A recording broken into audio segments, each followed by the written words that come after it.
controlling the stream? Are you ready? All right, I'm going to call to order this meeting of the Keene Board of Education for Tuesday, August 12th, 2025. We were just saying most of us haven't turned on our Chromebooks in so long that they all gave us security alerts for turning on our Chromebooks because we take July off. We got a couple important things to get through tonight. Let's open, please join me for the Pledge of Allegiance. I pledge allegiance to the flag of the United States of America and to the republic for which it stands, one nation, under God, indivisible, with liberty and justice for all. Thank you. Can I have a motion to approve, public input, sorry, we do open with public input. 6:33 now, so we'll keep public input open until 7:05. Does anybody have any input they'd like to share this evening to start the meeting? All right, as stated, we will keep that open until 7:05. Public input can also be submitted in writing, care of the superintendent's office. Address that to spelkey@sau29.org. Attention superintendent or school board. Can I have a motion to approve the consent agenda? So moved. Second. Any concerns, any documents people want removed? All those in favor? Any opposed? Carries 8-0. First item of business is our board vacancy. As most people watching know, Rebecca Lancaster had to resign from the board last spring.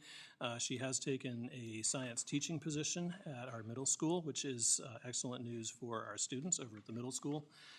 We have 5 candidates for the vacant position. We will be appointing one of them as an interim member for the remainder of this year until the March elections. In the March elections, the remaining 2 years of that seat will be voted on by the citizens of Keene. The format for this, I hope this has been shared with all the candidates, but I will briefly run through it. We will have the 5 of you go into that back room off where Mr. Campbell is standing at this time. We'll bring you in one at a time to introduce yourselves and answer a short series of questions from the superintendent. And we will cycle through the 5 of you, and then we'll have you hang out, just because it's faster, we'll have you hang out in that back room while we go through the somewhat tedious voting process. And then we'll bring you in and let you know who will be the interim position for the remainder of this term. So if the candidates could go into that back room there.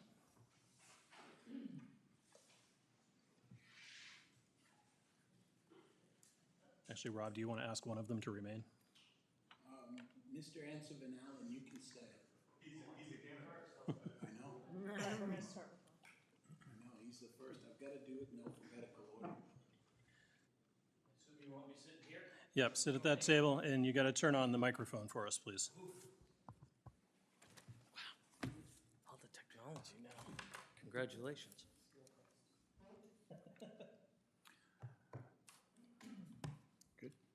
You want to go ahead and introduce yourself? Good morning, or good afternoon, evening. My name is Scott Ansavanallen. I'm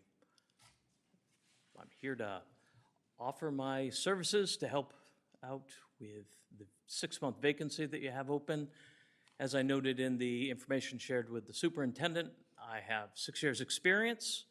I think that's definitely helpful for folks that are coming on for such a short period of time as it takes 3, sometimes 4 months to get going, so I feel I can help and contribute in that way.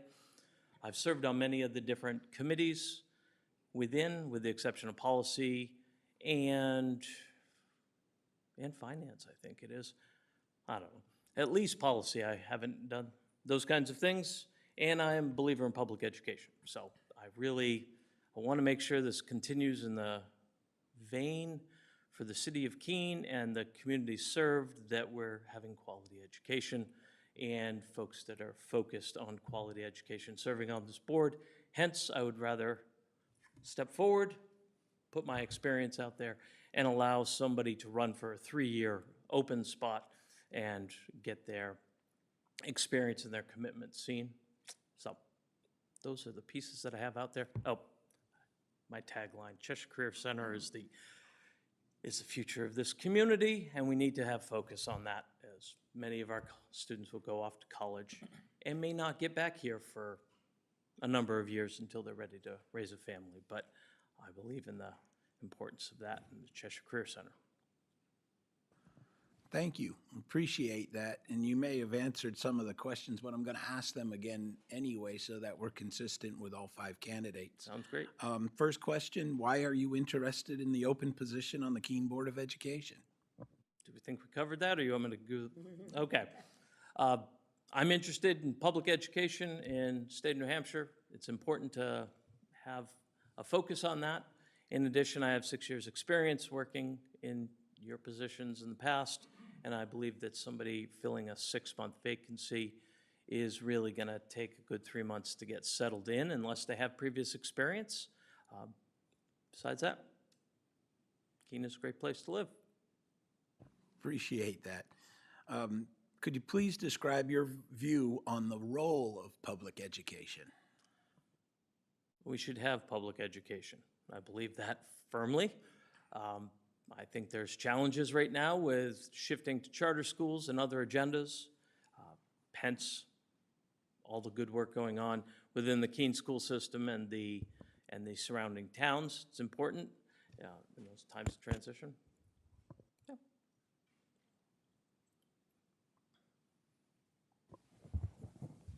Number 5. Thank you, Scott. Could you please describe, this is going to be redundant again, any relevant experience you have with public education related issues? Public education, well, for my entire career, I've worked in higher education, and I think there's some correlation there. My kids have all, hey, there it goes. My kids are all, almost all, one's still going to be a senior this year, are products of Keene school system and good things that go on there. Enough said. What do you see as the 2 greatest challenges facing the Keene School District, and what would you do as a school board member to help address those challenges? I would say challenge number 1 is coming back to the Cheshire Career Center, is really focusing on, not that it hasn't been focused on, I'm not taking anything away from that. It's hard to fill the trades. And as I talk to my kids' friends that are getting ready to go off to college, go to trades, needing to take a gap time as they wait for something to open up. One of them was sharing with me this weekend how disheartened he was that he had started so strong with some great teachers that just couldn't afford to continue with being the trade teacher in the school on a couple of occasions, and hence his one regret was not being a completer and receiving the recognition and the cords for that. And he wasn't taking a swipe at the Keene school system for that, but I think that area and finding other creative solutions, even though hands can be tied a bit on that, be out there. The other piece, I would say the second piece, is keeping the schools very much within the fact that we are community schools and appreciating the fact that we have control over the school system and we have a voice in doing that, because there's a lot of places in this country that don't necessarily have that type of representation. And that's important for me, and I think important for the community that we all live in and the values that we serve, to see that continue onward. Thank you. Is there an issue you wish to advocate for if appointed as a member of the Keene Board of Education? I would say definitely the Cheshire Career Center. But also, I think, in addition, Cheshire Career Center and the high school, one of the big challenges I see coming is the fact that the Winchester students are going to be departing over the next sequence of years. I know that you all worked very hard on that, and I'm sure that there's a lot going on, but that's a reduction of 10% of the students attending Keene High School. So Keene High School is going to be redefining itself. That may help in some areas where we had some attrition. I don't know what folks have been doing about retirement and how that's been going on. Uh, but within that, it's that fine balance and being there to be supportive as I can in a 6-month position, to allowing that departure with dignity and also the right sizing of Keene High School to the new reality of, I'm guessing it's about 1,200 now, so about 1050, somewhere in there. I think that's going to be a big piece. Last question. How much of a time commitment are you willing or able to offer as a member of the Keene Board of Education? I can offer a couple of Tuesdays a month. I can offer, I know during budget times, we need to be there a bit longer. I know what the background is. I'm here, I'm ready. And like, do you need more clarity than that? Anybody? Okay. I don't think so. Those are all the questions that we had, and so we'll ask you to go back with the rest of the group, and if, Tim, you'd be kind enough to ask Deb Frizzle-Hunter. Have a good evening, everyone.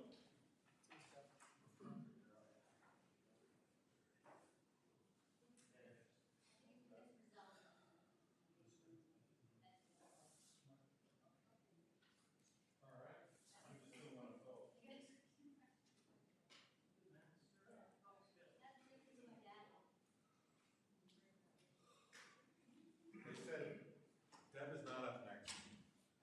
Her maiden name threw you off. You're up here? Hello? If you could just give a brief introduction. The mic's still on, right? Yes. Okay, great. Hi. Well, thanks for welcoming me here today. I'm Heather Gilligan. I am a resident of Keene and a homeowner for 15 years right here in town. The parent of an 8th grader, the spouse of a teacher and coach within the district, and a faculty member in the music department at Keene State College. I grew up in an educator household. My parents were both public school teachers. They were strong advocates for public education throughout my childhood. That sense of advocacy helped shape my own life choices, and it has fed my desire to advocate and speak for what I believe in. Can you all hear me? I have an array of experience that I believe will bring new perspectives to the board and that will help to inform my work as a school board member. I have held leadership roles, such as the chair of my department and the chair of important faculty committees at Keene State. I have taken on roles that required organizational skills, such as the writing of our 337-page self-study for accreditation, which gave me a breadth of knowledge about the budgeting and hiring processes and the inner workings of a complex educational institution. I have gravitated towards organizational advocacy, such as my time spent on the College Planning Council and the Strategic Advisory Team. And I am just starting new terms on the boards of the Keene Endowment Association and the KSC Education Association. I have been an advocate for public education and other issues that support fairness and opportunity within our state. I have testified inside and rallied in front of the State House. I know that collectively my testimony and my presence at rallies contributes to effective change at the state level, and I will continue to speak out, but it's not quite enough. I want to be involved in the conversations that are taking place right here in Keene, and I want to help shape the policies and decisions that will lead to successful educational experiences in our district. So this is why I am stepping up to become a member of the school board. I hope to bring to this role my unique experience, my perspective as an educator and a parent, and my strong commitment to public service. Thank you, Heather. I've got a few questions. They're going to be redundant with some of the background that you just provided, but we're going to be consistent and ask all the questions to all the candidates, okay? So forgive me if you're like, I already answered that. Yep, I get it, but I want to make sure the process I promise not to say that. the same. So first question, why are you interested in the open position on the Keene Board of Education? Well, advocacy is important to me. Well, this is good that you're asking it because you can tell I was reading my intro and now I'll say it without reading. So it's my live words around it. I have chosen advocacy in everything that I do. So I said that I teach in the music department at Keene State College. I'm a composer, I write a lot of pieces that speak to what's happening and what's relevant in our lives, social justice issues. I've traveled to other areas of the country where those issues were relevant and had those pieces performed. So there's always an inclination to advocate for the right things, the things that I believe in, equity. And at the top of that list is education, particularly funding for education. It's what's drawn me to start going to Concord every couple of months to have my voice heard. And so I have begun to feel like all of those are sort of passive routes to advocacy. And I want to start putting myself in a situation where I can have conversation about policy and I can help to shape that policy and make decisions that are relevant to our community and to my family. I have an 8th grader. My daughter's about to start 8th grade at the middle school. I've always been in public education myself. I grew up in it, and so it's important to me that we get this right. Thank you. Appreciate that. Could you please describe your view on the role of public education? Well, I think public education is the foundation of a successful society. It's a little like realizing that the roads you drive on are, public roads that are built by the taxes that your community members have contributed, right? We all play a role in building a successful society. Well, education is at the heart of all of that. So public education is a human right. We should be educating all of our citizens. And I've always believed so firmly in the importance of public education. And so I would like to help support that. It's not just having public education available, but it's also having robust public education that's well funded. It's supporting the whole student, not just thinking academically, but thinking about a wider breadth of support for students, supporting the whole student so that they can become active and engaged citizens, thinking about mentoring and advising them, helping them to build time management skills and gain better test-taking techniques and, navigating personal challenges that might be hindering their education. The breadth of services and supports that we can provide to our students is wide. And it's up to us to figure out how to make that successful and how to make it successful for everyone and equitable and fair so that everybody has that opportunity. Thank you. I know you've touched this one too, but could you please describe any relative experience you have with public education related issues? Right. Well, Keene State is public, but it's higher ed, right? And so I have a lot of experience at the higher ed level. And at the same time, we take a lot of students from the K through 12 system, in the Keene Public Schools and neighboring school districts. A lot of our first year students are products of New Hampshire public education. And so, I also was a piano teacher before I moved to Keene to start a life at Keene State. And so I've taught many ages. My youngest was 4. I think my oldest was maybe 82. So I have also thought a lot about ways to educate different ages of students and to accommodate different needs of students. And so I think that my experience at the level of higher ed with Keene State could be an asset to the board here because we could think about ways to bridge students into success in the university system. And that's really important. And then I also think that my own teaching experience and my awareness of the vast and varied needs of our students would also be quite relevant. Thank you. What do you see as the 2 greatest challenges facing the Keene School District, and what would you do as a school board member to help address those challenges? Well, I think it all comes back to money. So, you could break that into a few different challenges. So One major challenge is lower student populations. So demographics are shifting. So I know that we have 45,000 fewer students now than we had 20 years ago in the public education system in New Hampshire, and that New Hampshire has sustained the largest percentage decline in its child population of any state in the union between 2010 and 2020. Those are real statistics, and it's something that we can't control, but it does have to do with challenges in funding public education. And then another kind of obvious one that I've been advocating for is that, we've had diminishing support at the state and federal levels. So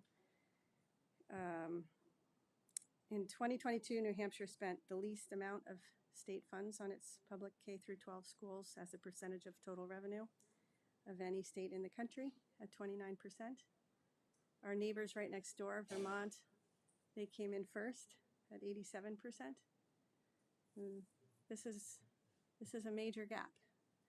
It's true at Keene State as well. We're last in the country in terms of state funding and allocation. And so this is where my own advocacy has begun. I've been trying to speak out about the importance of education, of public education. I think that it's our duty to educate the public, to be transparent about what the successes are within the school district. What is it that we really need in order to make our citizens be successful? And we want to build active citizens, engaged citizens within our state. We're kind of hamstringing our own economy if we don't do that. And so I think that these issues all come back to challenges with funding and the importance of that advocacy, and therefore the importance of this role. Thank you, Heather. Is there an issue you wish to advocate for if appointed as a member of the Keene Board of Education? Well, how do you boil it down to one?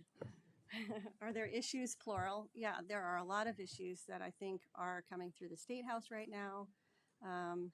There is a trend towards maybe a skepticism towards public education or the value of education. Some of the legislation that's coming through is essentially taking the power away from local school boards and putting it at the state level. And this is where my advocacy, I think, has been important, but advocacy of a board like this is critical to educate the public, to hold hearings, to really try to change the tide of public opinion so that there is a mutual support for the value and support of public education, but also an understanding of some of these specific issues, like some of the bills that are coming through, and freedom of speech issues, and autonomy to teach our children about topics and history of our state and our nation and the world. So, ironically, state funding is diminishing and sort of being sent to the local citizenry, and yet local control is going in the other direction, right? And so control of curriculum and decisions around what school boards can do in their schools and how they can shape policies is being sent to the state level. And I think that those two should be reversed. It should go in the other direction, right? So we need more state funding, but we also need more autonomy to be able to make decisions for our own community so that we can respond to the needs of our students. And so I would work really hard to find ways to help put a dent in that and, find solutions to that. Yeah. Appreciate that. Last question. How much of a time commitment are you willing or able to offer as a member of the Keene Board of Education? Well, it's like the old adage, if you want something done, ask a busy person. I'm aware of the time commitment, and I am totally on board, 100%. At Keene State, we have a service requirement as basically 1/3 of our position, teaching, scholarship, and service. And I have tried to have my service side be to shape the community and opportunity for the students in ways that reflect the advocacy that I've been doing. I'm already going in that direction. And so I've been consciously trying to shape my service in ways that will give me a voice and a platform to help with this effort. And so, I do consider it to be part of what I should be doing as a faculty member at Keene State, right? So it's not like it's going to be a separate wing and, oh, I have to go off campus and do this other work. I consider it part of the service work that I'm contributing to the college and to the community around the college. Just on a local level, my semester this semester is a little bit light for me, so it's a perfect time for me to step in and learn the ropes. I know that I don't have any commitments on the nights that there are commitments for this, and so, for me, the schedule has worked out really well, and I'm ready to step up and have that time commitment. Yeah. Thank you, Heather. I'm going to ask you to go back into the room, and Deb. Thank you.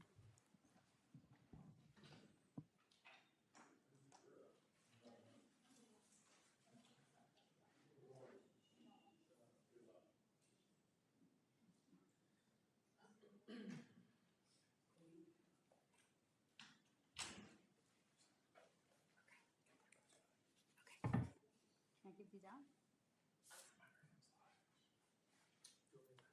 Yeah. I'll keep one.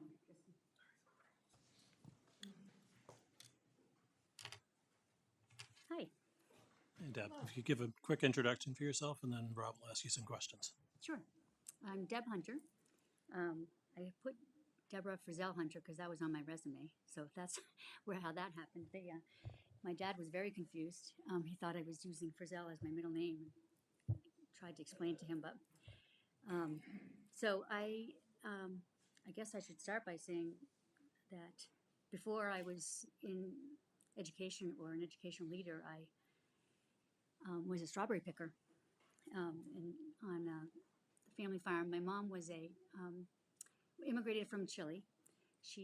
My dad went to Chile on a farm youth exchange program and met my mother, and then she came back and lived on the farm with my dad and needed to do something, so she started a pick your own strawberry business that's still going now. It's Peach Blow Farm in Charlestown. I don't know if you know it, but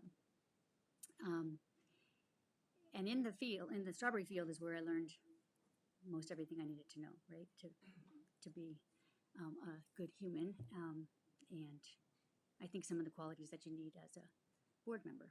So hard work, of course. Sometimes it was adaptability. There were ethical problems. Sometimes I had a cousin who would steal strawberries from. You're supposed to stay in the field, and you pick your basket, and you put your basket behind you, and then someone comes and picks it up, but you get paid per basket. But my cousin used to hop over, take the baskets and put them behind her, and then keep going, and every time. It took a long time for them to figure out how she was doing that, but so that's how I became who I am, I think, today. But I wanted to share this with you because that's really the why I think that I'm a good fit for the school board now. Friday is my last day at the Cheshire Medical Center. Well, actually, technically from Bright Horizons, because I announced my retirement about 8 months ago, and my replacement is a whole company. They had to, so Bright Horizons is coming in, and they're going to manage the child care center, that I have been the director at for 20 years, which is why they need a company. It's a lot, but a lot of the skills that I use as director are also, there are lots of constituents like on a school board, the families, the students, the teachers, the community. So I've been doing that for 20 years, and I think it's time for a change, and I'm not sure what else I'm going to do, but I want to stay in the education field. And so when I heard on the radio that there was a vacancy, I thought that's a good opportunity to see. And I was also on the Westmoreland School Board for 5 years, I think. Chairman for, I think, 4 out of the 5. Until we moved to Keene. And then I put my priorities on here because, of course, students are first, but supporting students, and I would say families with that too, empowering educators and the community partnerships too. Awesome. Some of the questions that I'm going to ask you already have touched on, but I'm just, to be consistent, going to ask them anyway, so you can reword, rephrase, and re-answer however you see fit. First question, why are you interested in the open position on the Keene Board of Education? I feel like I would be a good fit because, it might be valuable because I have experience in early childhood, which I'm sure everybody has some experience there. But my focus has really been in early childhood. But I also I've taught in elementary schools. I have 3 children who went through the high school, all different paths, but all very successful adults. And then I also teach at River Valley Community College. So I have I've interacted with families and students of all ages, and so I think that would be helpful. And I want to stay in the field, just not. I'm going to keep teaching at River Valley, and I'm not sure what else I'm going to do, but. Thank you. Could you please describe your view on the role of public education? Well, I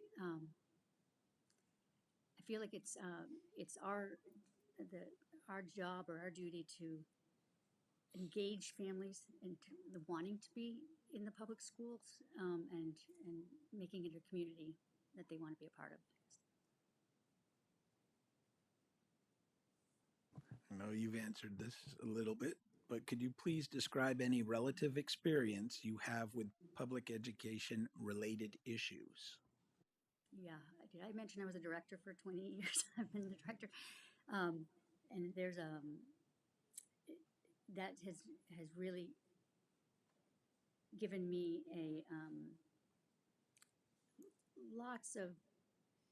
I'm much more comfortable with conflict resolution or problem solving given all the experience I've had. I've learned so much about how to build relationships, positive relationships right from the beginning. That's the foundation, right? And then you can build trust from there. So, and the constituents, like I said, are very similar. I've got the children, the families, the community. What do you see as the 2 greatest challenges facing the Keene School District, and what would you do as a school board member to help address those challenges? 2. Are there 2? I think and it's probably general, it's not just Keene, of course, but parents are scared, I think, about their children being successful in school. They're worried about their children and their experience. And so I think one issue is how to build that small community in a large district, because that's the connections are going to help with that. I think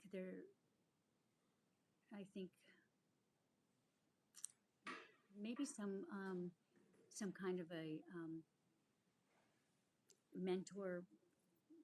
I know that you all have represent a school, so you sort of adopt a school, but maybe it's more of a mentorship or a place where social emotional competence can be stressed for all the students and the families.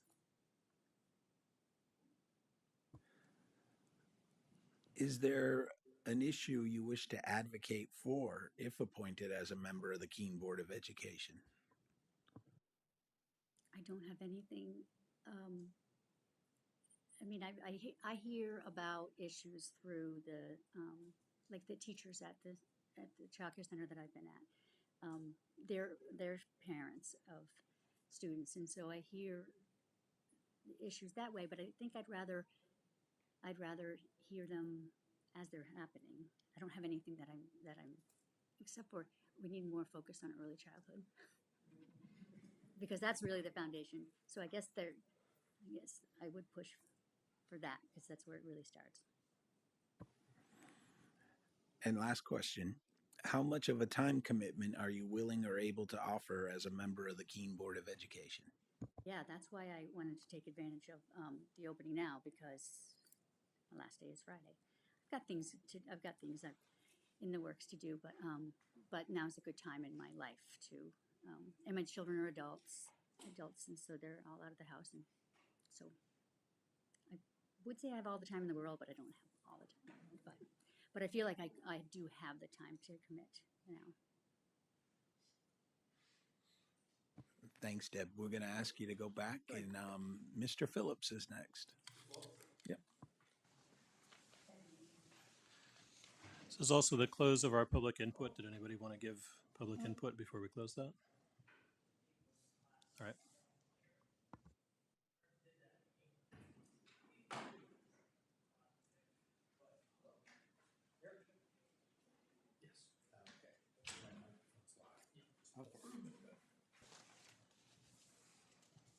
And Brian, if you could Good evening. give a quick introduction for yourself, and then Mr. Morley will ask you some questions. Great. So, my name is Brian Phillips. I've been a Keene resident for 26 years now. I taught in the Keene school system for many years, from 2001 until I retired 2 years ago. I'm also retired from the military, active duty, then finished up my career in the National Guard. I put it in my description of my goals and my qualifications, but I like to be involved in my community. I'm a Scoutmaster of a Scout Troop currently, and Ward Selectman, was asked to be in our church deacon council, so I stepped to do that. I know this is a 7-month position. I know you have a vacancy to fill, and I like to be involved in my community and contribute to it. As a Scoutmaster, there's required merit badges, and I'm a counselor for quite a few of them, 10 of them. 4 of them are citizenship in society, citizenship in community, citizenship in the nation, and citizenship in the world. And those are probably the most important ones to me. And I tell that to the boys. And I think I want to put that into action, and that's why I like to stay involved. So I don't have goals to come into this position with. I basically want to be a part of the board and help the board be, functional and support the students in Keene and the families in Keene. So that's that in a nutshell, and I'm ready for questions. Sure. Some of them you might have touched, but I'm going to just be consistent with asking all of the questions to all of the candidates. First question, why are you interested in the open position on the Keene Board of Education? I saw that opening post, and I thought, I thought long and hard about it, because I know it's a commitment. I know there's time involved, and I know it's a pretty visible commitment too sometimes.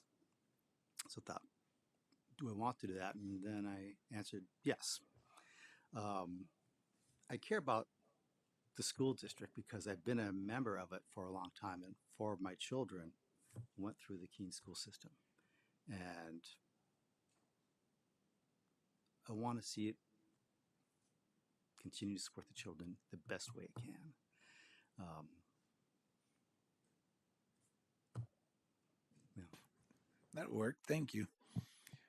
Could you please describe your view on the role of public education?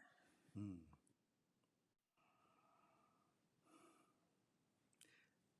I'm a strong believer in public education.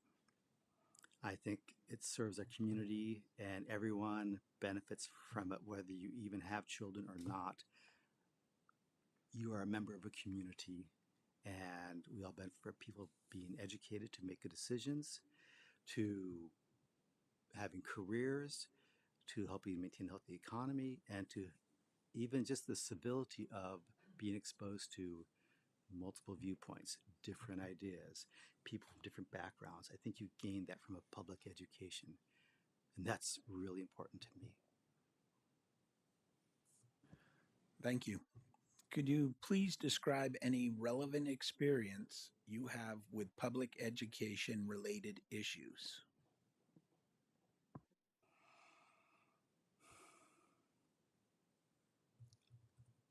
I graduated my MST in teaching in 1998.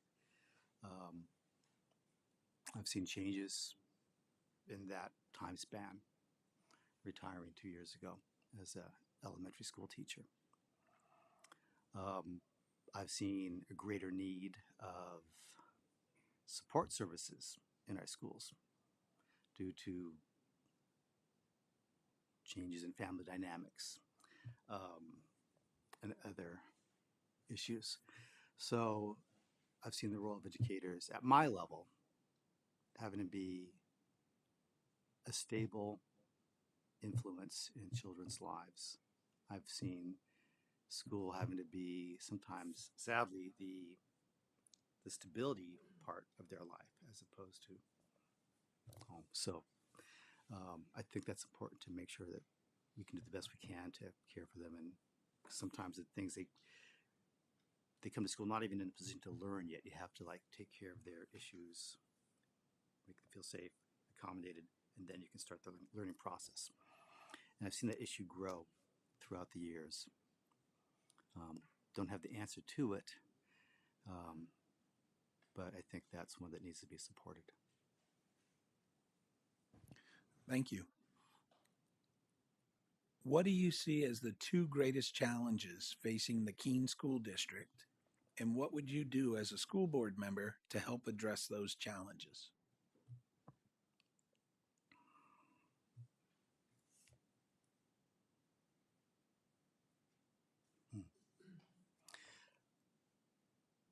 I see challenges that are above the school board district level, so I don't know if that counts. I've been following the whole tuition waiver issue, and I know that concerns me, but I think that's above the Keene School Board level. Okay, so I think funding for schools is going to be even harder in the future due to resources. So maintaining the quality programs we have, and I don't know what the answer is, but helping to, protect our programs for our students and our educators to do the best they can, I think is going to be more challenging in the future. Is there an issue you wish to advocate for if appointed as a member of the Keene Board of Education?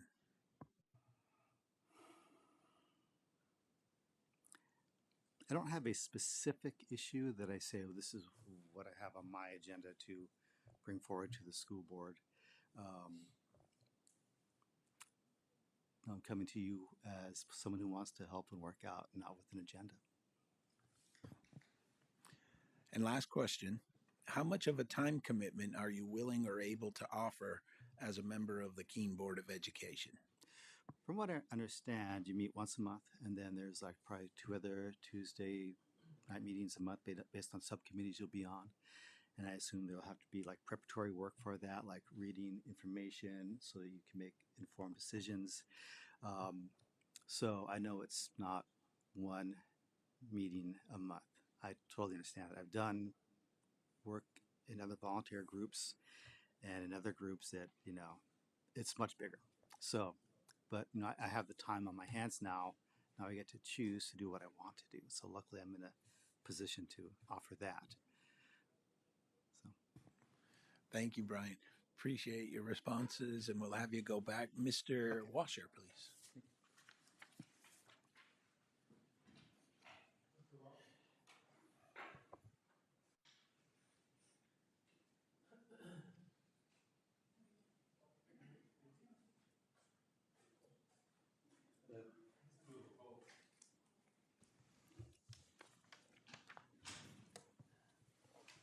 And Jason, if you could give a brief introduction, and then Mr. Millay will ask you some questions.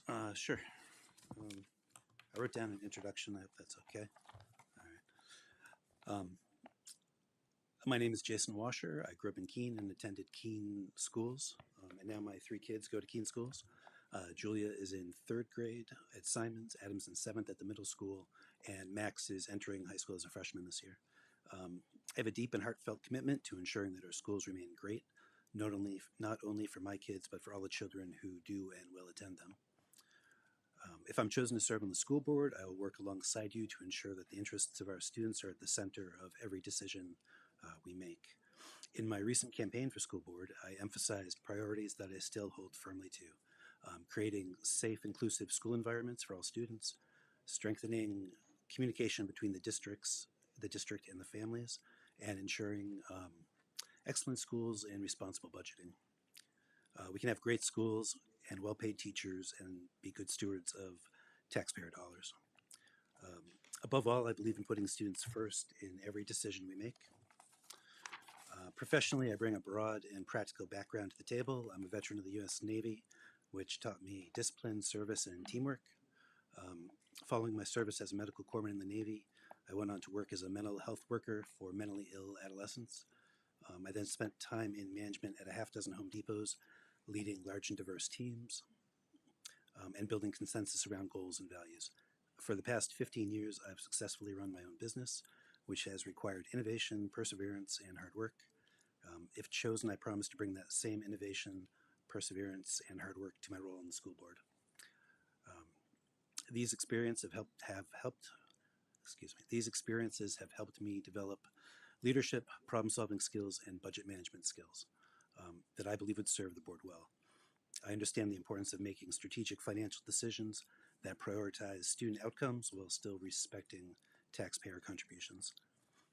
For more than a year and a half now, I've followed the issues facing the district and this board closely. I've attended most board meetings and many, many committee meetings. I've spoken up when I had something to contribute and listened carefully when I did not. I'm well informed on the current issues facing the board, and if I'm chosen to serve alongside you, I'm ready to step in tonight and begin. If I'm given the opportunity, I'd be honored to support the district's mission in a way that always centers children and their needs. And thank you for your time and consideration. And I look forward to your questions. Thank you, Jason. Some of them you've already answered in your introduction. I wasn't sure how long to go. Nope, but it's good. I'm going to ask them anyway so that you have a second chance to answer them again. And that way I've been consistent with all of the candidates. So first question, why are you interested in the open position on the Keene Board of Education? Well, like I said, I've been following the goings-on of the board for about a year and a half now. Initially because of a particular issue of the school lunch program, but as time went on, and after that issue got resolved, I found myself very interested in the functioning of the board, and how I might be able to help serve on the board.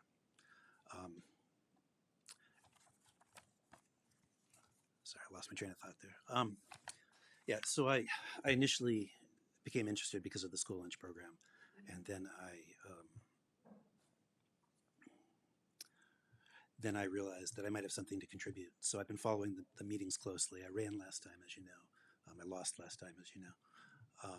But I think I have something to contribute. I think putting kids first in all the decisions that the board makes is important and probably something that I would be good at helping with.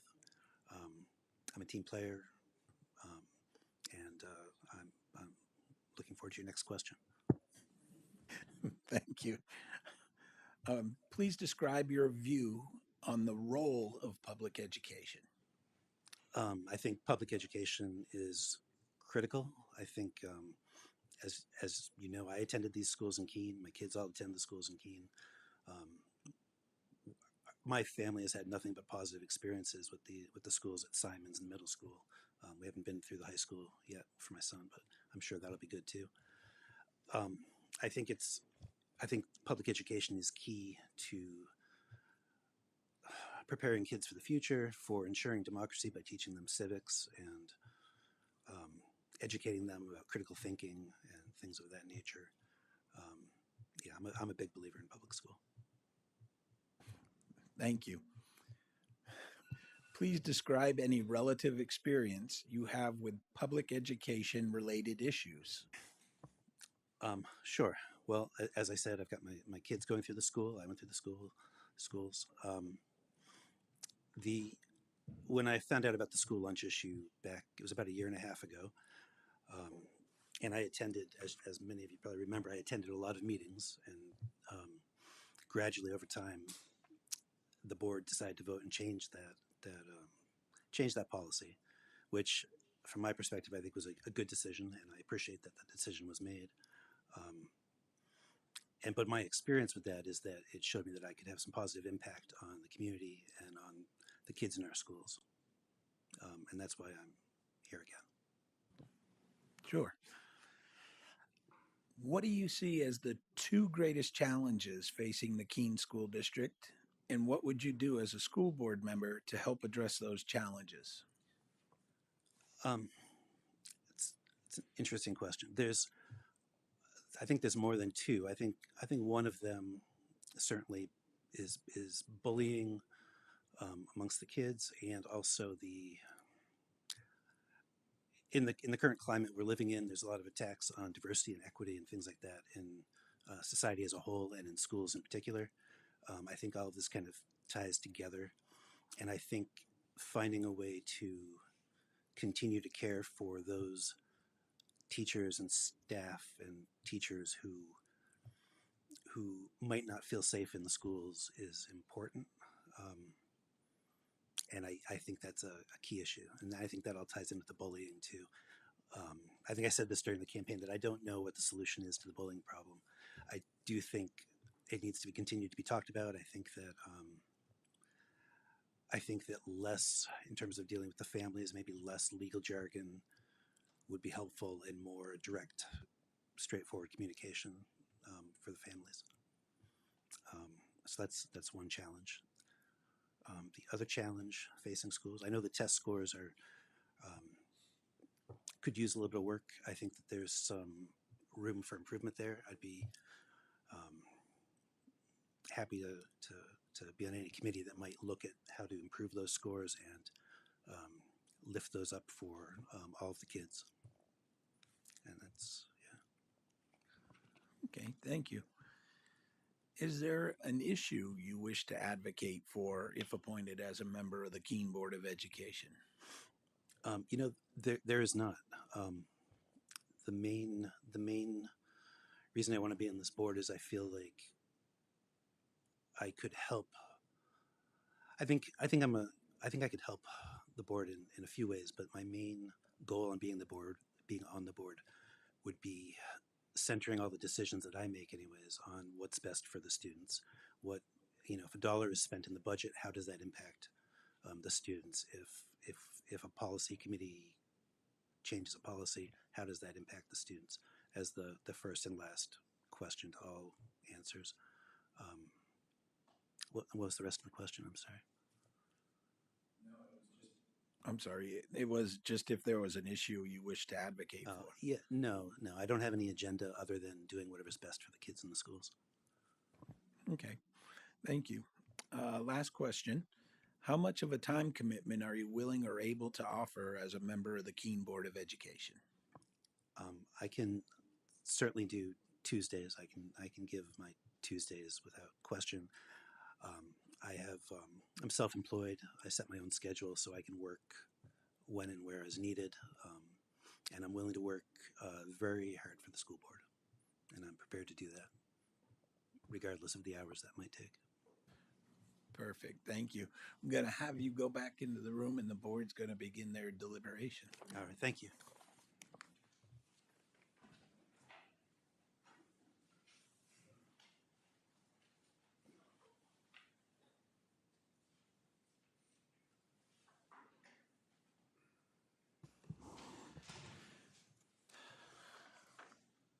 All right, I apologize in advance. This process is ridiculous. The voting process in our policy, as best I can tell, was designed to prevent the actuality or the appearance of the board stacking with their favorite people in the event of a vacancy. The voting is by roll call. And Jen, when you do it, the chair will be last, like we do when we go into non-public. When you are called, you state the last name of your preferred candidate. If you don't think any of the 5 are qualified, then you state no. The lowest vote total, or multiple if there is a tie, are eliminated. We repeat that procedure until we have only 2 candidates, and then we do a final vote. The winning candidate must receive a majority of votes. So there's 8 of us, so that would be 5 votes. If after 2 votes we cannot break a tie or we cannot achieve 5 votes for any one candidate, then we have to repost the position. You guys get all that? All right. First vote, Jennifer, can you do a roll call? Mr. Filio.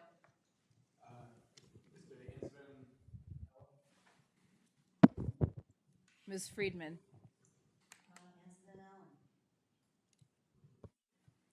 Mr. Germana. Gilligan. Ms. Headings. Miss Gilligan. Mr. Omerod. Ansevin Allen. Mr. Roberts. Gilligan. Ms. Walker. Gilligan. Mr. Downing. Ansevin Allen. That shortens things because that immediately has a 3-way tie for lowest, thank you. So then we only have to do 1 round with the 2 candidates. So the final 2 candidates are Heather Gilligan and Scott Ansevin Allen. Jen, if you could do the roll call a second time.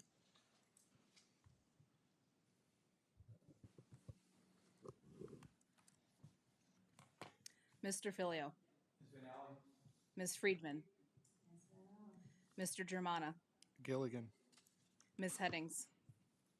Gilligan. Mr. Omerod. Ansevin Allen. Mr. Roberts. Ms. Walker. Gilligan. Mr. Downing. As promised, I will not put us into a tie situation. Gilligan.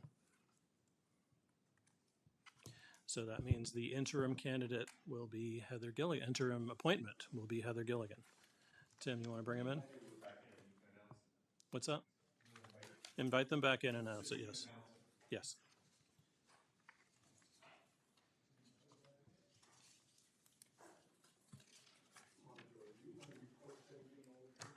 Absolutely.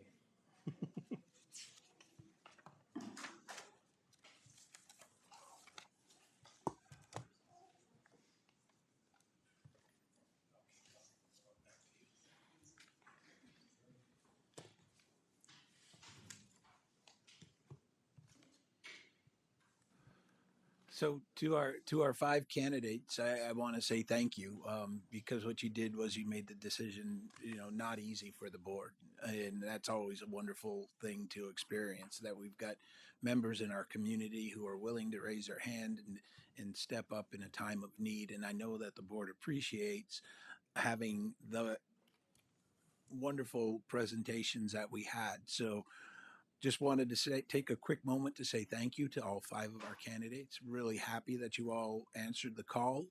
Hopefully we can continue to work with all 5 of you. Maybe not in the role as a member of the Keene Board of Education, but maybe in another manner or another fashion as well. So with that, I'm going to turn it over to the chair to announce the outcome. And after multiple rounds of voting, the interim appointment will be Heather Gilligan. And as Rob said, thank you all for coming in, for putting your names forward. This was 5 excellent candidates. I can't recall an interim situation like this where any of you could have admirably served on the board. So thank you very much. Heather, if you could come up, we need to administer the oath of office. Hey, Heather.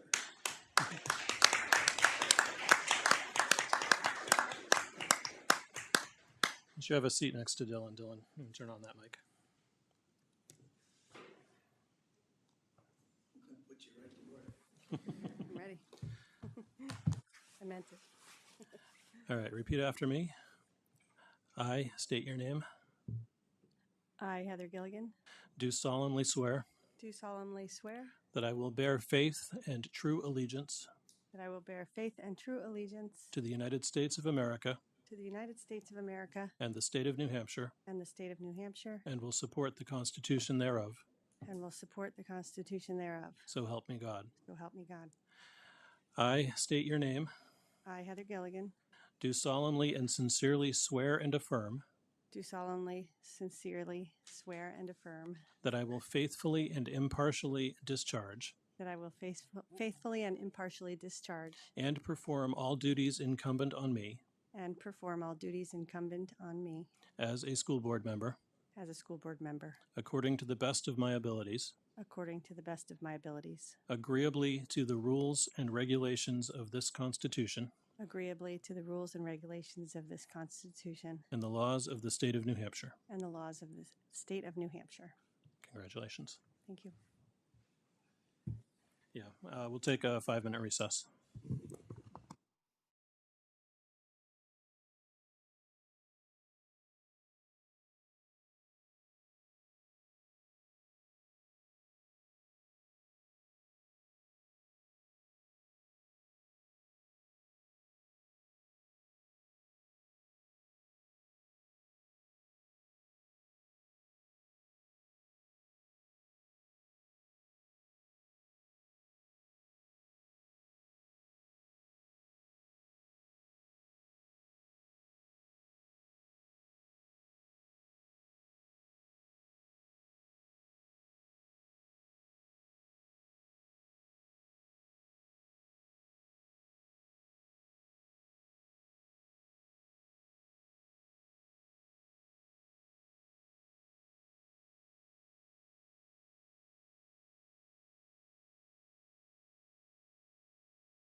All right, we should come back to order. We're not even halfway through the agenda, believe it or not.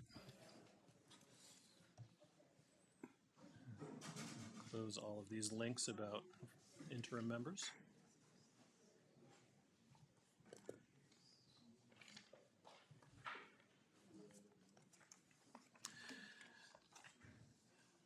All right, you ready, Jen? Okay. All right, up next is report of the board chair. Obviously, this is our first meeting back after our summer recess. And so welcome back, everybody involved in the board. The administration obviously has already been back for a while, getting ready for the coming year. Our buildings are starting to get ready for the coming year. Parents are starting to get those emails with the first week of school schedule, the orientations for new students, for students moving into new buildings, et cetera, et cetera. Everybody is hard at work in the district. We're still working on paving some of the roads. We all had to park out front of this building instead of the normal parking lot because the Jonathan Daniels building was the latest one to get resurfaced. We are going to be facing a lot of challenges from the state this year. I hope policy committee is ready for that. We got the preliminary report from the New Hampshire School Board Association on policies affected by last year's legislative action, and as you might expect, there is an awful lot of stuff that we're going to have to wade through and do our best to keep it from impacting our teachers and our students too badly. But that will kick into gear next month. There are still no more committee meetings this month. Several committees are getting together with their administrative connection to kind of map out a road plan for the coming year. But as far as regular meetings with the public input and whatnot, those won't be happening. We do have, as a board, a special meeting next Tuesday at 5:30. That will be here in this room. We did have a quorum, so at least 5 of you are already committed to that. Shayna sent out the agenda for that today, and Heather will get you that information as well. Our next regular meeting will be September 9th at 6:30, and we start our regular committee meeting schedule next month as well. Facilities and Finance on the 2nd, Personnel on the 9th, Education on the 16th, and Policy on the 23rd. And Heather will have to get you on a couple of committees, and I'll have that. Might be able to do that by the end of tonight. We'll see. All right, that's really all I have. So we'll move on to report of the superintendent, Mr. Millay. Thank you, George. You said administrators are already back. I would counter and say we never left. The only thing that's back is the tie. It's the first tie that I've put on since the Keene Middle School ceremony back in June. So it's been a wonderful summer, very productive. You touched on some of the things, the renovations. You saw the parking lot out front was completely redone of this building. They've done the back parking lot. They finished the striping in the front. They're targeting next week to finish a striping in the back so that we'll have line spaces and it's not kind of a free-for-all as we knew it last year. So it'll be a little bit more structure and have traffic flow with all of the activities from the pickleball to the taekwondo that come in at night.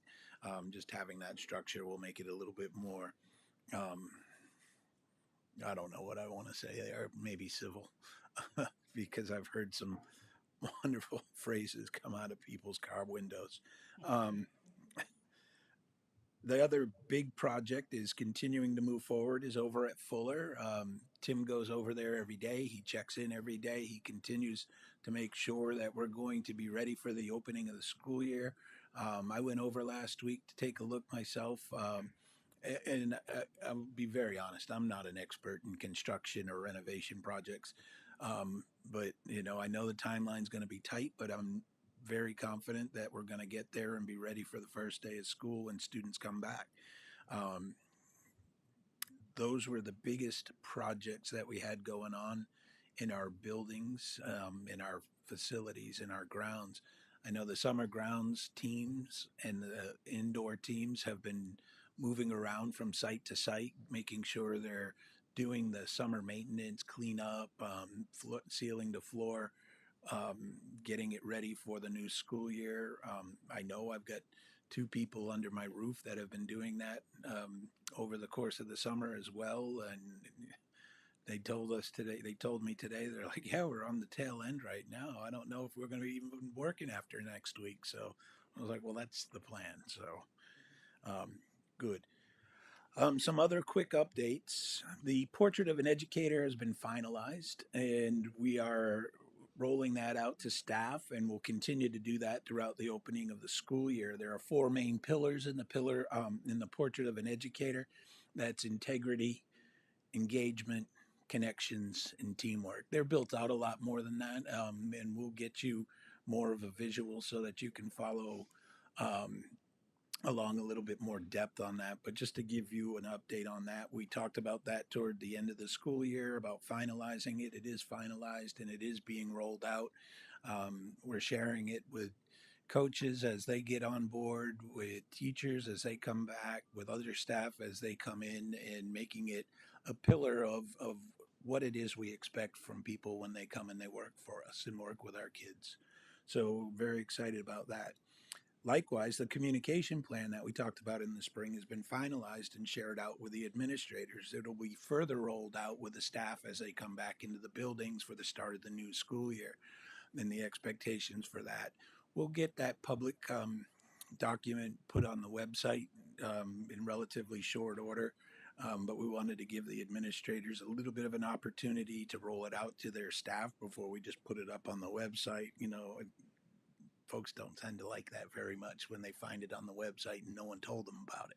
So we'll get it up there in due time. Just ask your patience on that. Mass communication finally over the finish line. Some of you who are parents might have received an email today regarding personal technology for students. You know, somebody give me a nod by their head that they saw that. Okay, good. That was the very first email that went out with our new system, so I know that it works. I check other sources as well throughout the day just to see if they got it.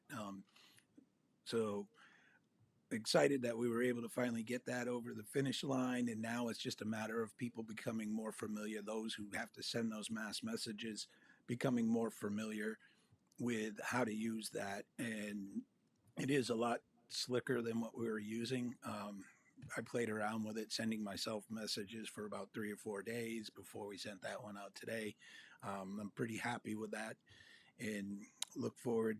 We're meeting with principals and other administrators on Thursday, so we'll be able to share in a little bit more detail what the capabilities are of that. Sticking with mass communication, the next steps is to get the app ready for launching.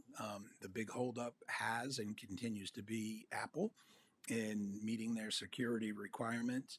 Our guys are on it. I check in every day basically, and I'm like, nothing's changed since yesterday. I'm like, well, please tell me you're sending an email and getting updates, and they are, and they forward the emails that they're sending out. That is going to come in really handy with two-way communication. So that using that app will allow teachers to be able to communicate to the families of their classes, or the advisor to be able to communicate to the parents of the students in their club or organization or on their sports team, so that it's not sending direct messages between adults and our children, our students, right? So it'll all be run through that, which is a little bit better in terms of security and safety, having that. We're just waiting on Apple. So I am told that we are anticipating that it will all be ready prior to the opening of the school year. Once Apple's done, then it goes to Android. So the turnaround time for Android is like 48 hours, where we've been waiting months for Apple to get this across their finish line. But I'm told, and I've been reassured even as early as recent as today, that we'll have it before the school year opens. Don't you worry. And I'm like, okay, all right. So I'm just got to continue to, get updates on that.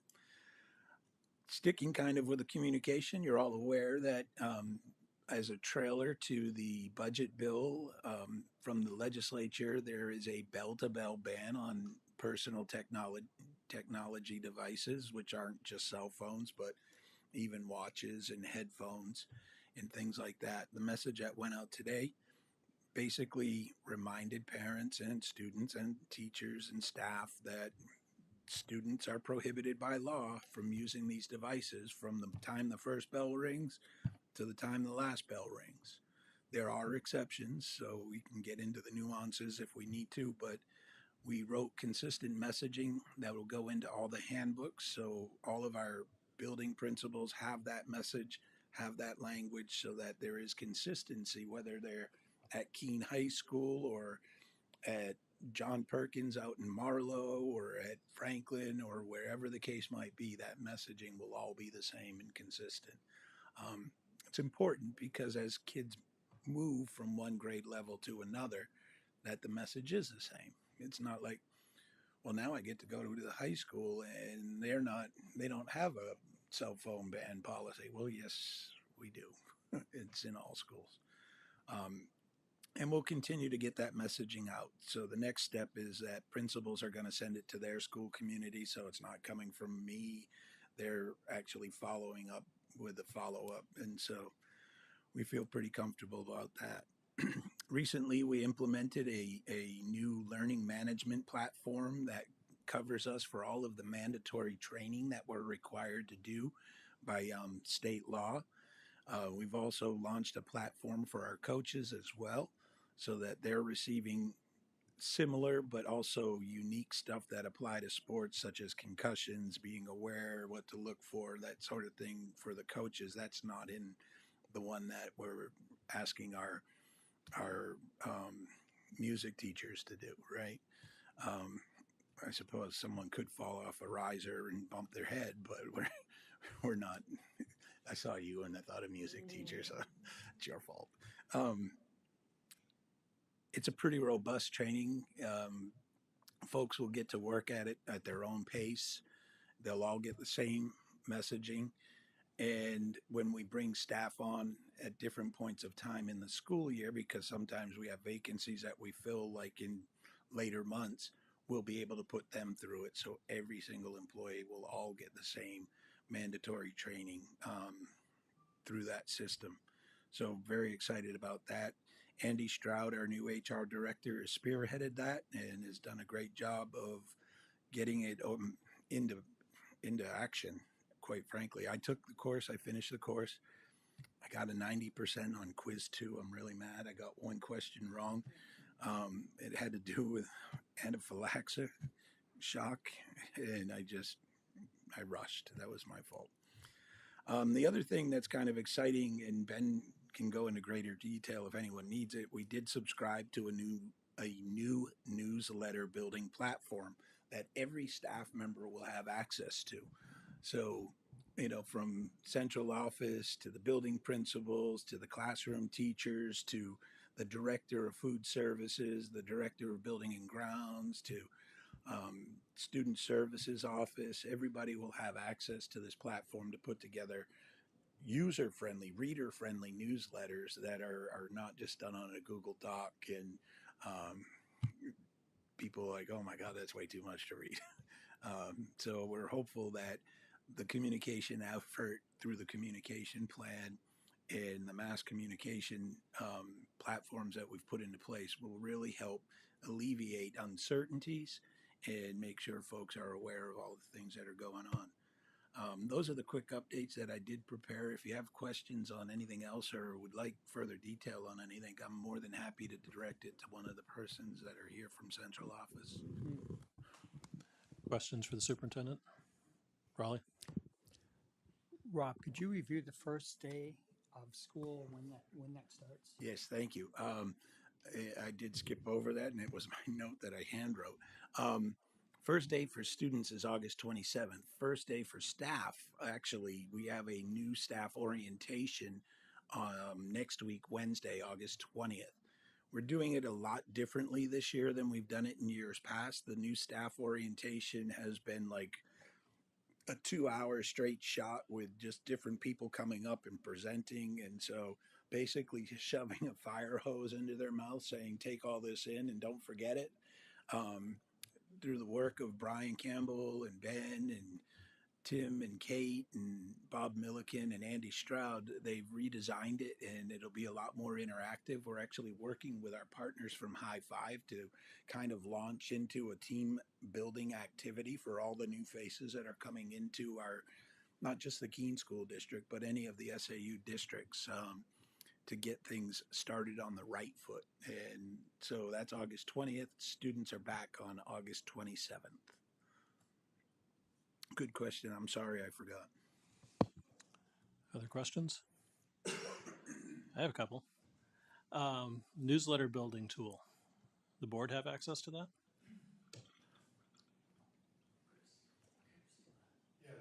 Yeah, I believe I'm going to defer to the point person on that, but I believe that we can have access to. Yeah, so one thing that Rob alluded to was the access piece. Anyone who has an SAU email will essentially have access. That means that teachers can use it with their families, they can use it with their students, and there's no reason why board members would not be able to use their SAU email to also have access to it. So if the board members, if you feel you would like, we can try to set up some type of opportunity for training with our partner. All right, we'll probably have to figure out a point person for that, but I'm thinking that might start solving some of our how do we get information out, at least to families, as opposed to saying, hey, go read our minutes, because that's a super boring thing to do. The bell-to-bell ban. Are you able to talk about enforcement yet, or is that still being worked out? And I ask because the concern I hear from educators is the difficulty and at enforcing when kids are so ingrained, especially at the high school level, to constantly be connected, and really hoping to not be put in the role of police, basically, feeling that can harm the relationships that they're trying to build with the students if they're constantly having to chase kids down for phone use. Well, that's a fair point, and I appreciate that. But when they're in the classroom, it's obviously the first line is going to be the teachers. Has to be.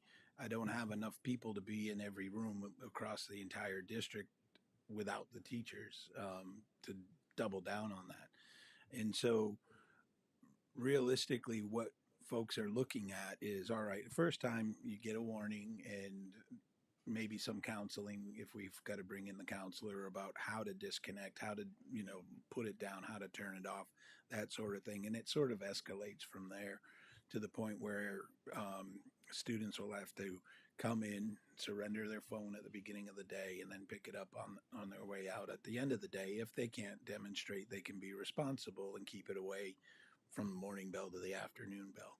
It is going to be pretty hectic for the first couple months. I recognize that. I think our administrators recognize that. I think our teachers recognize that too. But what will make that first couple of months extend even longer is if we're inconsistent. And so the real value in trying to get ahead of this is to be diligent, be consistent. Don't say, well, yeah, you know what, last 15 minutes, pull your phones out if you want to. It's got to be, we've got to stay consistent with bell to bell. Students that I've seen around and have talked to, they're like, yeah, that's all right. I'll just do it between classes. I'm like, no, you can't do it. And that's more of our hall monitors. That's more of our administrators. It's really more of anybody who's in the hallway that sees it. I talk to central office, and sometimes members of our team at central office are out in the schools and reaffirm that if you're in a building and you see someone on their phone, you can't turn a blind eye to that either. You have got to, help be consistent with that bell-to-bell messaging. It just can't be put on anybody. This is going to be a huge effort. Yeah, I do think passing time, lunchtime, and study hall are going to be your biggest challenges. The middle school effectively has a bell-to-bell ban and has for years. So most of your students are familiar with this. And I do agree. I think the classrooms will probably, with the exception of some frequent flyer students, the classrooms will come around pretty quickly. Yeah, really the ones that I'm most concerned with are our sophomores, juniors, and seniors. Yeah. Because the ninth graders, they're all coming in from schools where there was a bell-to-bell anyway. All right, any other questions for the superintendent? All right. Reports of the standing committees. Some of these will be really short because we took July off. Ancillary services, Mr. Filio. Yeah, real short. Yep. One thing I will be addressing a little bit, having spent or lived the last 2 months at Alumni Field, is I talked to Rob a little bit about that. I will be forwarding some recommendations for repairs out there since it's getting heavy use.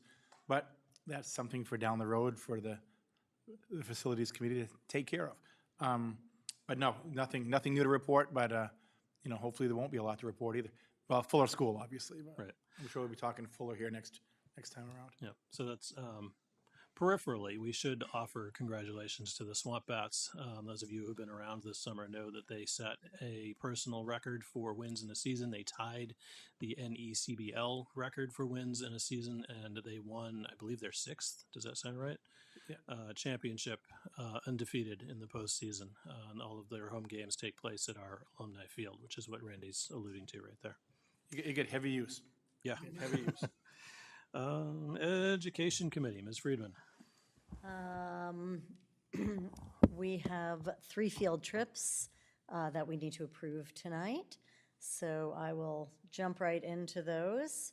The first one is a trip to Greece, scheduled for June of 2027. The students will be seeing historic Athens, all of the ancient ruins, the Acropolis, the Temple of Zeus.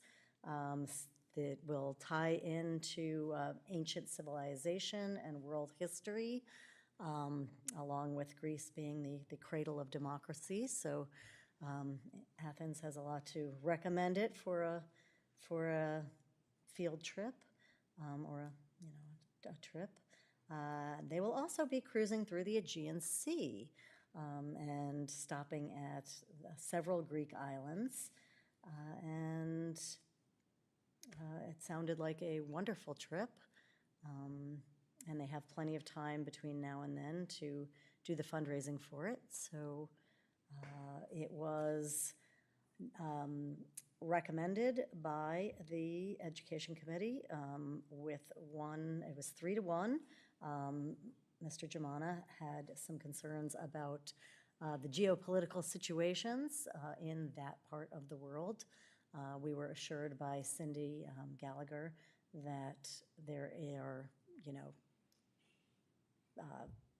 guardrails in place that should it be unsafe for the students to go, there's insurance and there are ways to stop the trip from going.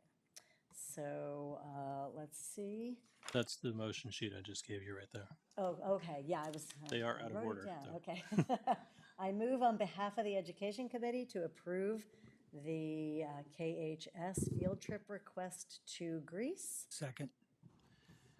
Any questions for Education Committee or for the administration? All right, Dylan? I just had comments, just expanding on what Ms. Friedman had talked about, where my doubts or my kind of concern about this trip really comes from how close it is to the war zone of Iran and Israel. And instead of having a backup option just be a refund, I think it would just be a better course of action to plan a trip to a different destination that isn't that close to where missile strikes are coming at even American bases now.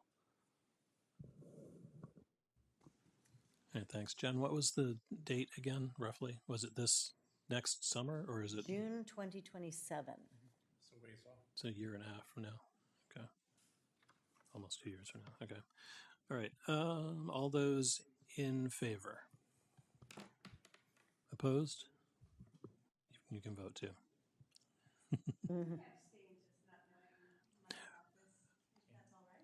Our rules of order don't allow abstentions. Yeah. Feet to the fire. Yeah, except in cases of conflict of interest. So we'll revote a second time. Those in favor? Opposed?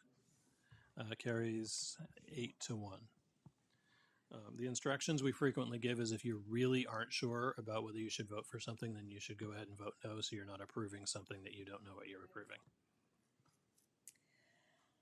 Okay, I move on behalf of the Education Committee to approve the Keene High School field trip request to Canada. Second. The Canada trip is scheduled for this coming October, October 9th through 12th. It will be the Keene High School Voices group. They are traveling to perform 3 concerts, 1 in Portsmouth, 2 up in New Brunswick. They will be performing with local musicians in St. Andrews, New Brunswick, as well as Grand Manan Island. I might not be pronouncing Grand that right. Manan. How do you pronounce it? It's Grand Manan. My Grand wife Manan. is from that area, so Ah. we're really excited.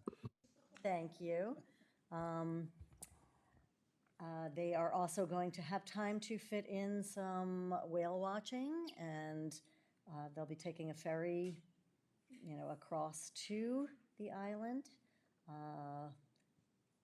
It won't be a very expensive trip. They're taking a bus up there.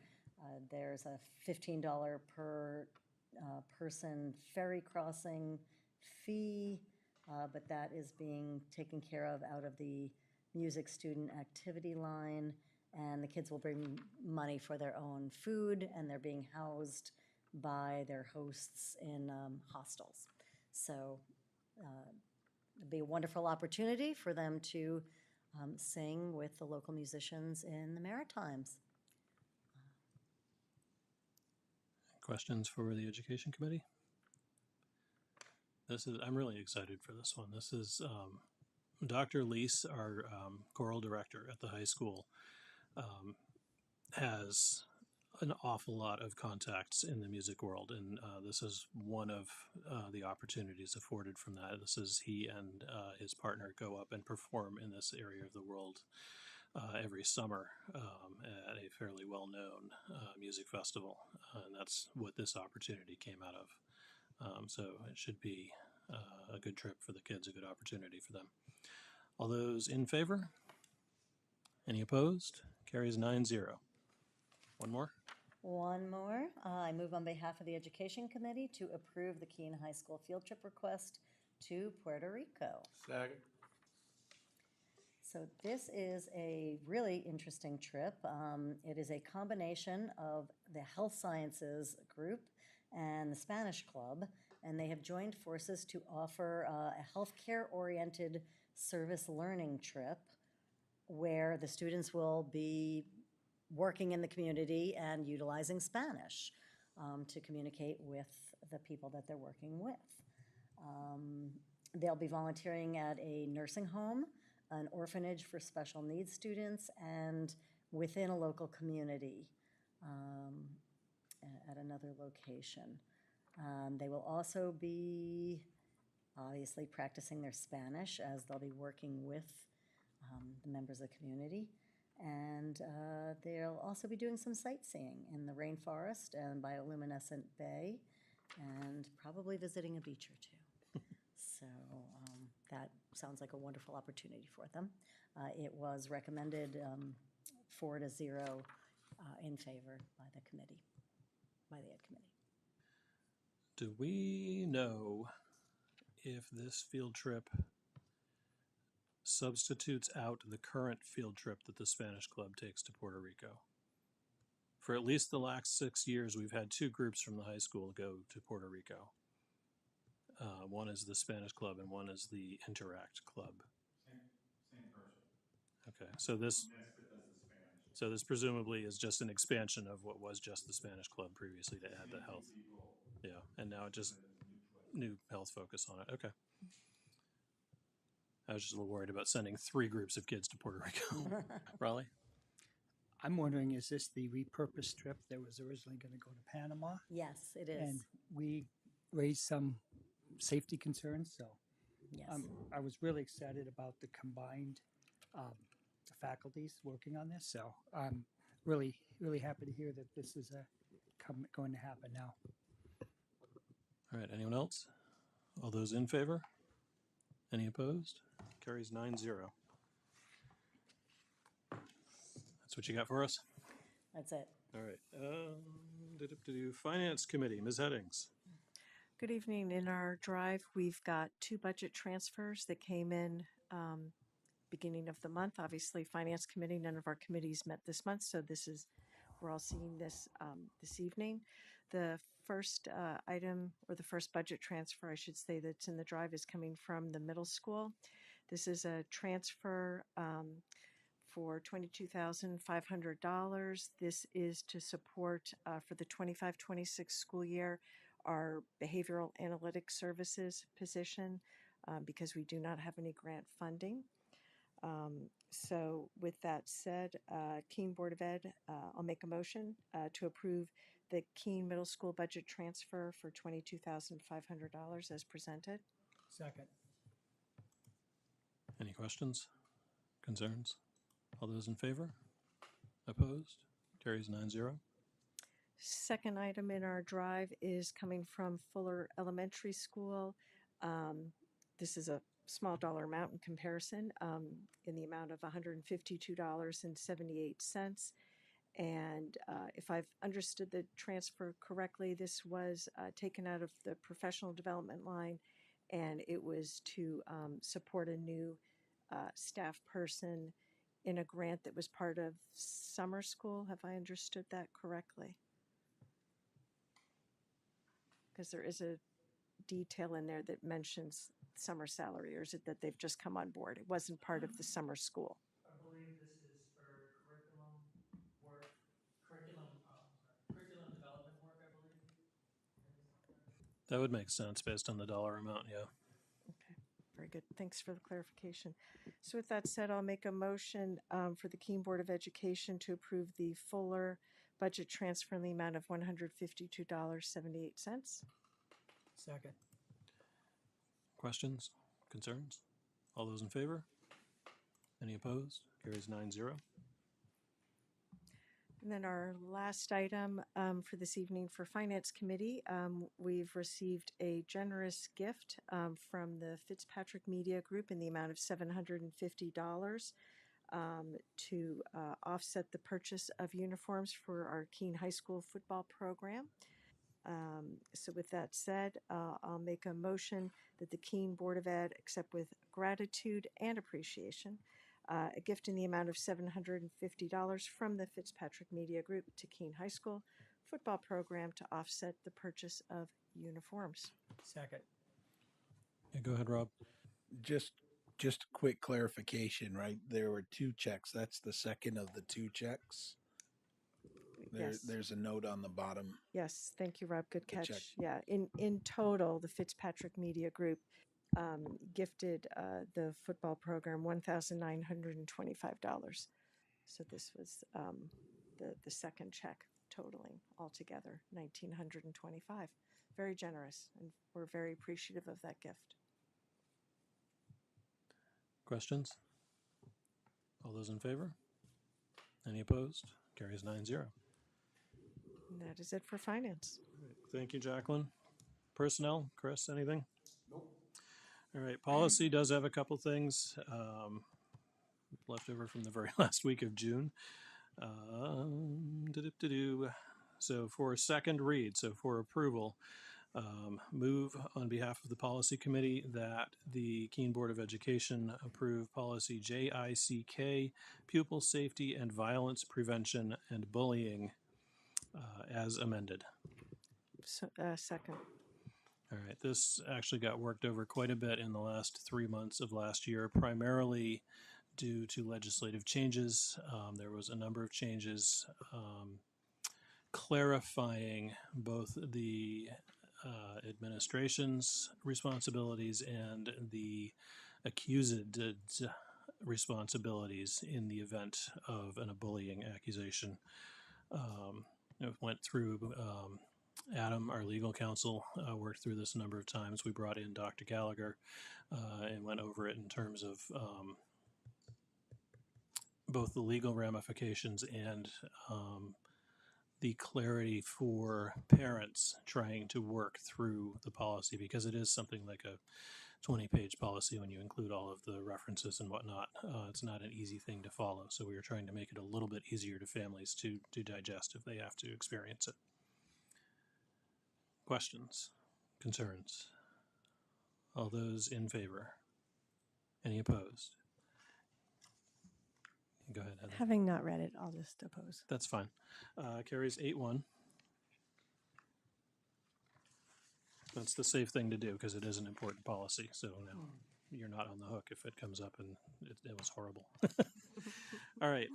In your drive for first read is policy ACA, procedural safeguards, non-discrimination on the basis of handicap disability. Please take a look at that. If you have concerns about this, contact someone on the policy committee and we will discuss it at our next meeting. The version in the drive has the proposed edits to the standard policy. All right, school liaisons. I did indicate when I sent this out as a note that it's perfectly possible that most of you don't have liaison reports this month because it's obviously schedules will not have lined up and there's not a lot for the buildings to report on. We could probably just straight up say all of the buildings are working really hard to get ready for the students on the 27th or the 26th for orientation type stuff. But I'll run down the list in case any of you have stuff to add. Keene High School, Mr. Ormerod. Nothing. Career Center, Ms. Friedman. Nothing. Middle School, Ms. Walker. I'm just going to mention that Mr. Smith, the principal, is looking to come out with a level 2 for classes within the middle school, which is interesting. I don't know much about it yet because this was back in July that I met with him. Right. Yeah. Oh, and they. What? Oh, I met with him in July, so it hasn't like officially been launched. No, he missed what you were explaining. Oh, specifically, okay, a level 2. I don't. That's not what he's calling it. What he's calling it. I was told that it was sort of across the board, I think is what I understand, but okay. Yeah, reading and math. It's not called level 2. No, it's a. Yeah, but you're going to have to get yourself a mic. Oh.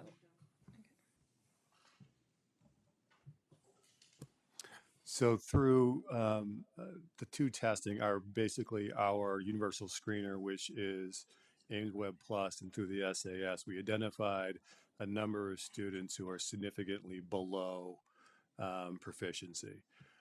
So working with Mike and Ryan and Megan and now our new assistant principal, we talked about how we can close those gaps but also maintain their progress, their grade level progress on grade level indicators. So really it's gonna be a twofold function. One, it's gonna serve as their regular English and math class and they're working on grade level work, but it's also functioning as a tier 3 intervention. So it'll be the opportunity, the gateway to potentially, if they're not making progress by mid-year, a special ed evaluation if they're not already special ed. But it's a regular English and math class with a tier 3 intervention built in. So more personalization, more individualization to help close the gaps of those kids who are significantly behind. Thank you. He was also excited, Mike Smith was also excited that they, I think, I'm going to say this right, no longer have to calculate manually for honor roll.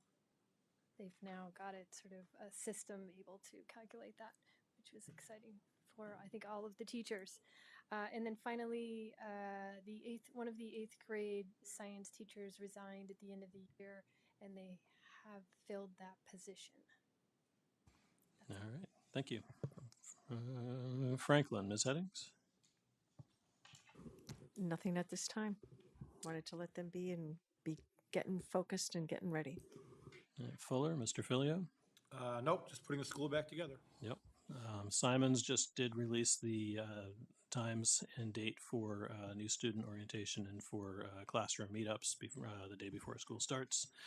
Wheelock, Mr. Germana? Nothing. All right, and Jonathan Daniels, Community Education, Mr. Roberts? Nothing. All right. NHSBA, you'll note that that says TBD. That's because we do still need a liaison for that. Paige, I was wondering if that's something you would be interested in, or if that's too much of a time commitment. I will say yes with a caveat. I don't understand. I want to understand the time commitment. All right, I will connect with you offline and we'll talk it through. Okay. All Super. right. October 4th?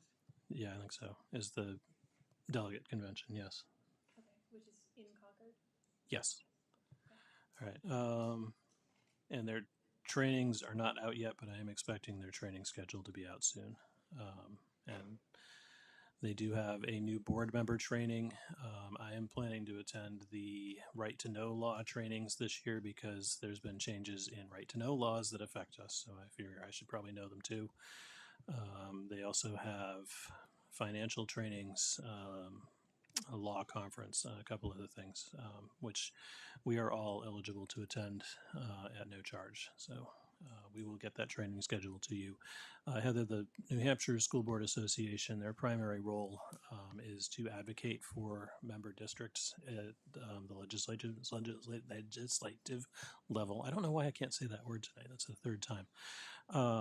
But they also provide support to local boards in terms of training, as well as a lot of policy review work. They'll get into changes from the state legislature and look through and see how that affects our local policies. Kind of gives us a roadmap to work with. All right, SAU 29, there's not a lot going on for you guys' level. We did complete the superintendent's evaluation shortly after we broke for the summer. We will get a list of his goals out to everybody, but it's not anything surprising. Rob's primary goal this year is implementing or continuing to implement the strategic plan. And the other major one was the communications platform, which is probably 85% done at this point. Yeah. All right. We are going to be getting an ad hoc committee together to look at the evaluation tool and hopefully have something more user-friendly as well as more useful when we get to that point in the spring. Old business. We have none on the agenda. Does anyone have any old business? All right, new business, negotiations. We've already received the intent to negotiate letter from the classroom assistants. So we do need to put a team together. Paige and Chris have agreed to do that. So we will connect them with Andy Stroud in HR to work out details and contact Rachel and Shannon, not Shannon, who's the Andrea, thank you, my neighbor, about starting negotiations, which they would like to get going as soon as possible. So we'll have to get our side of it done quickly. Board manual is on here yet again. This will be probably the third time that it's been on here since I've been on the board. There are some changes that Raleigh noticed that we're really lacking in. There's some stuff that I've noticed that we're really lacking in lately. Partly regarding rules of order, also regarding conflicts of interest. I forget some of the other areas we were going to look at, but there was a number. And we were going to direct this to the policy committee, but then the policy committee was going to turn around and immediately direct the administration to put together an ad hoc committee. So we're going to skip the policy committee step and go directly to asking the superintendent to put together a committee to look at the board manual, and we'll get you a couple of people for that. Yeah, if you're interested in working through that, zap George and I an email so that we're both in the know on that, and we'll get it going. All right. And do you want us to look at the board vacancy policy in conjunction with that? That's a separate thing. We could do that there. We might. Yeah, we did talk about BBBE, the board vacancy is called something else, but we discussed looking at that after we went through this process, which we just went through. So we would have, first of all, Heather's experience for having just gone through it, as well as everybody else's experience for having sat on this side of it. Yeah, I guess it makes sense to look at that with the manual. So yeah, we'll do that.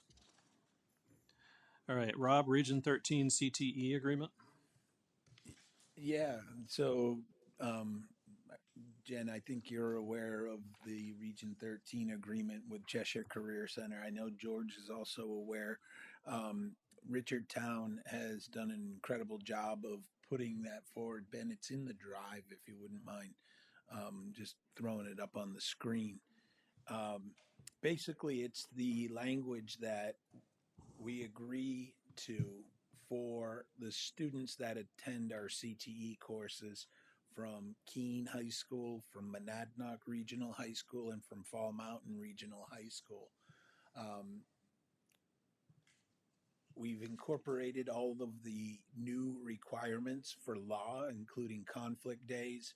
We've met a few times to go through it with the superintendents of both Fall Mountain and Monadnock, and board members, chairs have been there, or if it wasn't the chair, it was their appointee to be there, as well as the principals of the three buildings. And we believe, well, this is the final version. So what it would require is an authorization of this board to authorize the chair to sign on behalf of the Keene Board of Education in support of it's taken probably 15 months, I think, to get this to where it's ready now.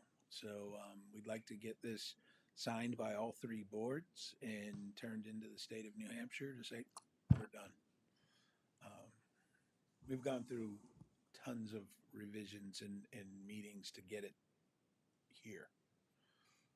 I feel like it's been more than 15 months.